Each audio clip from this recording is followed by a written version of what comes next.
สบายดีทุกคนตอนนี้ปาราบินอยู่ที่สีหอมนครหลวงเวียงจันทร์เนาะเขาพามาเบิ่งบรรยากาศอยู่ที่สีหอมหลังจากที่ว่าเพิ่นก่อสร้างอหย่างแล้วก็จะเป็นแบบนี้นะอยู่ที่สีหอมเซ็นเตอร์หรือเซ็นเตอร์สีหอมนะก็เขาจะให้รถจอดอยู่ฟากหนึ่งเลยแล้วก็ให้รถสัญจรได้หนึ่งเลนนะห้างนี้คนหลายต้องรอคิวกันห้างแหนมเนืองบ่ก็จะเป็นแบบนี้นะทุกคนอาจจะก็ให้รถจอดอยู่เบื้องฟ้าหุ่นแบบนั้นก็ให้รถแล่นไปเลนหนึ่งแล้วก็มีหลักกันระหว่างคนยางกับรถก็ปลอดภัยขึ้นนะแต่รู้สึกว่าแคบลงจากไหนผู้ คนหลายรถหลายนะทุกคนบรรยากาศแบบนี้เลยทางพุ่นก็จะเป็นตลาดจุดที่เขาเจ้าขายเนื้อยูเนื้อกินนะทุกคนอันนี้ปาราบินใส่กล้องไม้เนาะกล้องหากก็ไปซื้อมามือนี้หากก็ไปซื้อกล้องมาตอนสวยนี่ก็เลยว่ามาลองกล้องลองเบิ่งหน่อยทุกคนเอาว่าจะลองยางเลาะไปแถวทางในนิดหน่อยหนึ่ง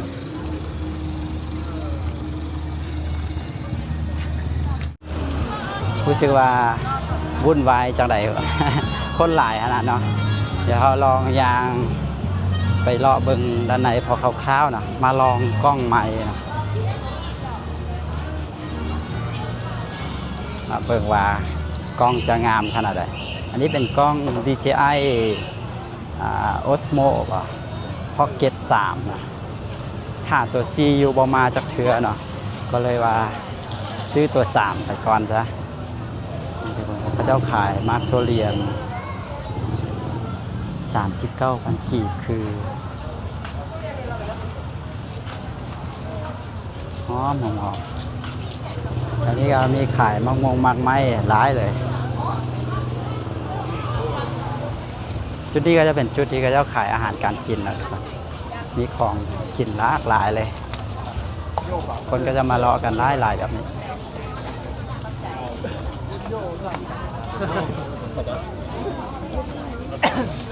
เดี๋ยวลองยางเลาะเบิ่งคร่าวๆ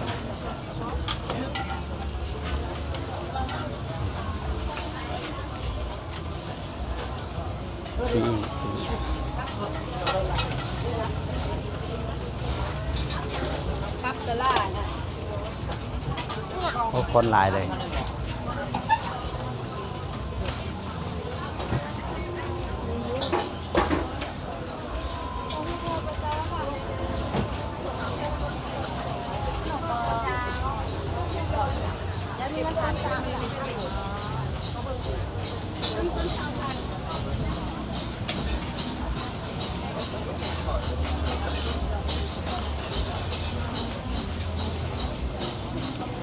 คนหลาย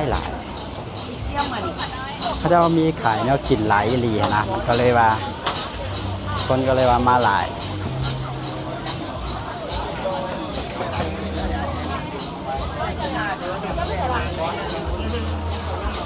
เล็กที่ของน้องเป็นเล็กเก้าเด้อชื่อนี้เป็นความเด้อเบอร์เก้าต้องตามคิวป่ะได้สิค่ะไปซื้อเบอร์ข้าเจ้าปันมาเกียง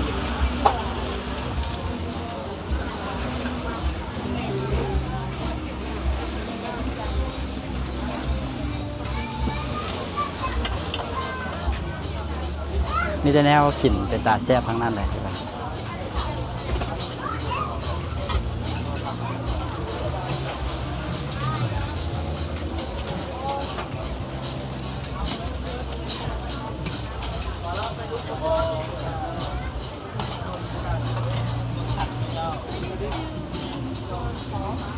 ของกินเป็นตาแซ่บเลย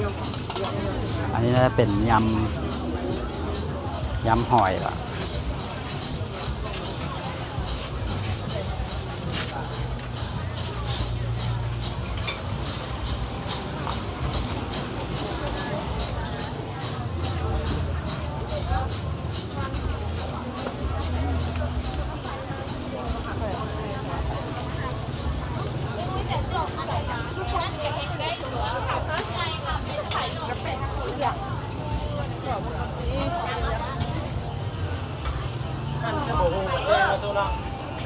คนหลายทุกคนด้านในอ่ะทางในคนหลายบรรยากาศก็เป็นแบบนี้เลย อาหารการกินหลากหลายอิหลีอยู่ที่เซ็นเตอร์สีหอมนี่ก็จะใกล้กับแคมป์ของแล้วเนาะคนก็จะย่างไปย่างมาระหว่างแคมป์ของกับสีหอมนะทุกคนเบื้องทางนี้ก็จะมีห้านมีอย่างเต็มไปหมดเลยนะอันนี้เดี๋ยวเราจะย่างไปถนนเศรษฐาธิราช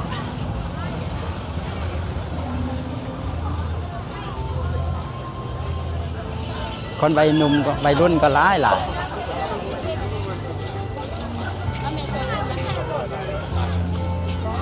อะไรก็เศร้าเดือน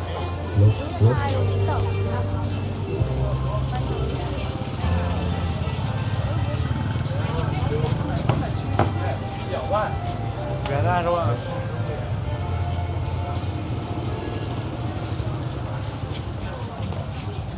หอมขนาดเลยทุเรียน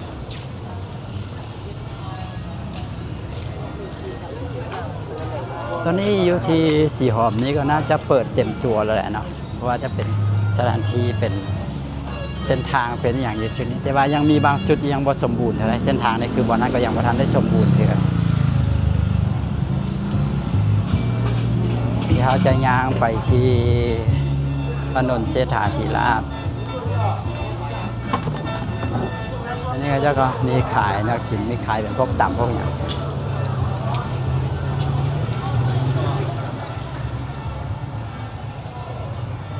เส้นนี้ก็จะเป็นเส้นที่ขี่ขึ้นมาอย่างเดียวนะเขาต้องยางด้านในได้เนี่ยเขาต้องยางทางในได้เนี่ย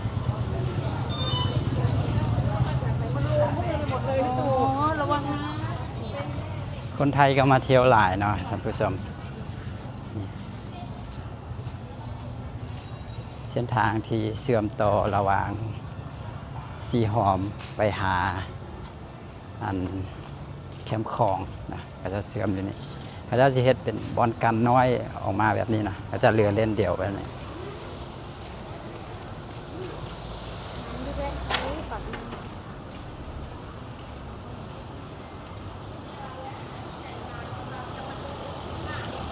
จะเฮ็ดเป็นทางยาง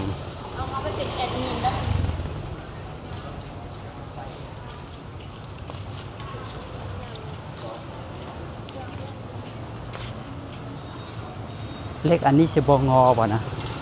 เวลารถเหยียบไปเหยียบมาเล็กตัวนี้นี่นะสิบงอป่ะ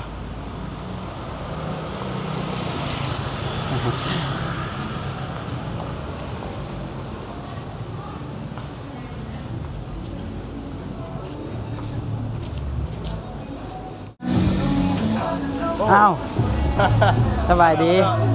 เยอะเลยนี่นี่นั่งกล้องใหม่ได้ไหม แม่นมาลองกล้องใหม่ สบายดี สบายดี เมื่อกี้นี่ไปเจอทีมงานเขาในของทัวร์กับไอ้เชอรี่ลาวทัวร์นะตอนนี้ก็แยกกันแล้วนะแยกย้ายกันกลับบ้านกลับเรือนได้เดี๋ยวเขาก็จะกลับไปนี่ก็คือลองกล้องใหม่นะคนก็กำลังหลายอยู่เลยตอนนี้นะคนก็ยังหลายอยู่เลย9 โมงแล้วนะ9 โมงคนแห้งหลายเด้ช่วง8 หา 9 โมงกลางคืนนั่นนะบรรยากาศอยู่ที่สีหอมนะทุกคนก็จะประมาณนี้เดี๋ยวเขาก็จะกลับแล้วก็ขอขอบใจทุกคนที่เข้ามาเบิ่งวิดีโอนี้เด้อนะก็มาทดลองกล้องแล้วก็มาเก็บภาพบรรยากาศให้ทุกคนได้เบิ่งกันอยู่ที่สีหอมนครหลวงเวียงจันทร์เฮานะช่วงตอนกลางคืนก็ประมาณนี้ก็หวังว่ากล้องเฮาจะใช้ได้โอเคนะกับบรรยากาศในการลองถ่ายตอนกลางคืนว่าภาพจะงามขนาดใดนะก็ประมาณนี้เดี๋ยวจบไปแต่เพียงเท่านี้ขอขอบใจทุกคนที่เข้ามาเบิ่งนะสบายดี